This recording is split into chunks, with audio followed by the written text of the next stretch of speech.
Ah ben ils sont sur la table, tes aimants. Juste ici. 2 grands panneaux, un projecteur, un grand écran, et voilà la bibliothèque de la polyvalente Saint-Jérôme transformée en agora. Moi, j'installe la nouvelle technologie. Dans le fond, on travaille avec un iPad, puis Apple TV, puis un câble réseau, parce qu'on a du support, des PowerPoint, des vidéos qu'on peut montrer aux jeunes selon les discussions qu'on va avoir durant la période. Est-ce que j'ai besoin de mettre les speakers? Ou... 3 jours, c'est le temps que va s'arrêter ici la caravane de la tolérance, un atelier itinérant, piloté ce matin par Jean-Philippe Audet et Valérie Lusignan de la Fondation Ensemble pour le respect de la diversité. Objectif, amener les jeunes du secondaire à se parler et de choses pas toujours faciles. On aborde tout ce qui est en lien avec les préjugés, les stéréotypes, surtout les groupes, je dirais, identitaires, là, que ce soit au niveau des origines ethniques, de la religion, de la couleur, des choses comme ça. Ces stéréotypes-là, les préjugés, les conséquences directes, donc le profilage, la discrimination. On parle aux jeunes de la Charte des droits et libertés de la personne pour leur montrer les outils qu'ils ont à leur disposition si jamais ils en sont victimes. Puis aussi, on aborde, dans une optique plus large, les cas de discrimination massive qui ont eu lieu dans l'histoire du monde et aussi principalement plus du Canada. J'ai mes autres panneaux. On dirait que je les oublie parce que je les vois pas encore. Ça sera pas bien long, je vais les sortir.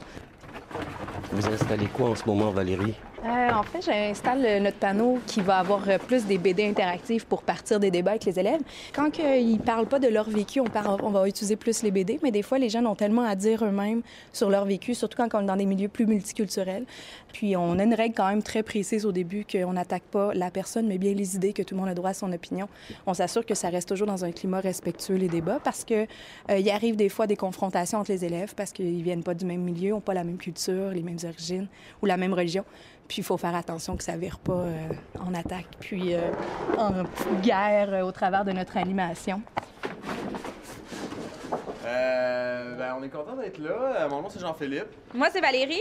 On va commencer. J'aimerais vous présenter Juan. Juan, c'est un peu notre mascotte, ne veut pas. Il fait partie de l'équipe. C'est le dos de gris sur le panneau mauve. Pas, ça fait 2 ans. Face à Jean-Paul et Valérie, une vingtaine de filles et de garçons qui ont quitté leur classe pour embarquer à bord de la caravane. Qui ici est catholique? Qui pratique encore la religion catholique? Est-ce que vous avez d'autres religions? Parce que là, j'ai vu beaucoup de mains qui n'étaient pas catholiques. Êtes-vous athée? Êtes-vous agnostique? Est-ce que vous êtes juif? Est-ce que vous êtes témoin de Jéhovah, protestant? Non? C'était tout parce qu'on n'est pas sûr de notre identité religieuse?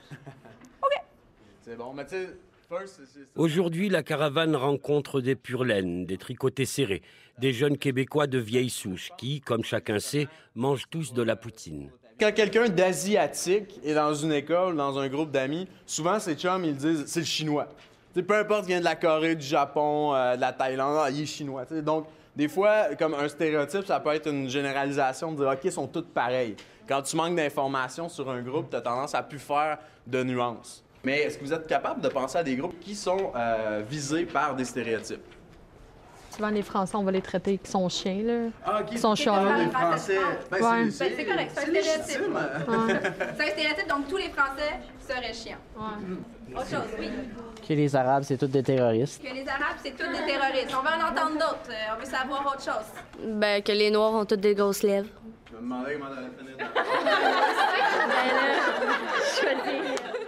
Pendant près de 2 heures, Jean-Philippe et Valérie vont se passer le relais, lancer des mots, soumettre des hypothèses et laisser le débat se faire. On veut vous présenter une phrase qu'on entend, puis on veut avoir votre opinion par rapport à cette affirmation-là. Les immigrants qui décident de vivre au Québec devraient vivre comme des Québécois. Donc, ceux qui se disent oui ou quand même assez oui, levez la main s'il vous plaît. Ceux qui pensent non ou pas vraiment, vous pouvez lever la main.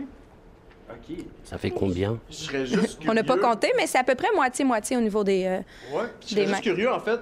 J'aimerais ça savoir, avoir au moins un argument de chaque côté, comme qu'est-ce qu'on peut entendre. Donc, je vais aller avec toi.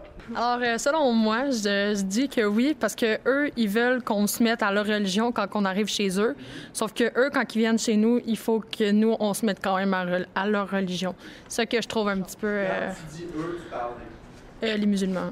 Les musulmans, OK. Ouais. On parle vraiment d'immigration générale, mais toi, tu parles en particulier des musulmans. OK, donc ça, c'est un point parce qu'ils veulent qu'on se conforme chez eux, ils devraient se conformer chez nous. Moi, non, parce que la plupart des immigrants, il y en a qui viennent ici à cause qu'ils devaient fuir leur pays. Fait que dans le fond, je vois pas pourquoi on devrait les pénaliser. Tu sais, c'est leur vie, leur religion, leur culture. Ils peuvent bien la vivre comme qu'ils veulent, là. Ben moi, je trouve qu'on devrait les accepter, mais tant qu'ils viennent pas revendiquer qu'on ait une croix sur le Mont-Royal, tu sais, moi, j'ai pas de problème à ce que tu viennes avec ton petit tapis puis tu fasses tes petites prières, mais laisse-moi porter ma croix puis laisse-moi aller comme à l'église quand je le veux, tu sais. Est-ce que tu as l'impression que des fois, justement, tu serais comme jugé par des immigrants parce que tu es croyante? Pas parce que je suis croyante, mais tu sais, on en entend souvent dire « Ah, le Québec, esti, là, ils font chier les Québécois, là, ils sont là, notre religion, c'est la meilleure, blablabla, blablabla, ou notre pays, tatati, tatata. » Mais tu sais, comme, dans le fond, moi, je me dis tout le monde est égaux, puis si tu veux aller vers cette religion-là, go for it, mais laisse-moi faire ma vie à moi, puis mes choix, là, tu sais. Moi, je trouve que c'est un peu une question piège, parce que c'est quoi vivre comme un Québécois? Ben moi, j'aurais plus dans le niveau un bon vivant. Là. Je parle, généralement, on est supposé, les Québécois, être vus comme justement des gens accueillants, etc. Là. Puis moi, c'est comme ça que je vois ça, la définition surtout. Là. Société d'accueil, immigration, arabe, musulman, islam. De fil en aiguille, tout y passe, normal. En ces temps de tourmente planétaire, difficile de ne pas se poser de questions. Ce que vous nous avez dit, par exemple, sur les Arabes, c'est vrai qu'il y a des terroristes qui sont arabes. Hein? Donc, on a vu ça à la TV. Où est-ce qu'on a vu? Charlie Hebdo. L'attaque terroriste qu'il y a eu à Charlie parce qu'ils ont fait une joke puis ils l'ont vraiment pas pris. Ils ont été tués, genre, quasiment tout le monde, là. C'est quoi les réflexions que vous avez eues par la suite de ça? Est-ce que vous avez eu des réflexions sur c'est quoi un musulman quand vous avez vu ça à la télé? Est-ce que vous êtes dit, ah, tous les musulmans sont des terroristes, sont violents? Est-ce qu'il y en a qui ont commencé à penser ça? Mais d'habitude, c'est eux qui font ça. Parce qu'on a l'impression que d'habitude, c'est eux qui font ça. Ouais, C'est souvent eux. t'as raison là-dessus, puis ça, c'est un point qu'il faut le dire, tu sais.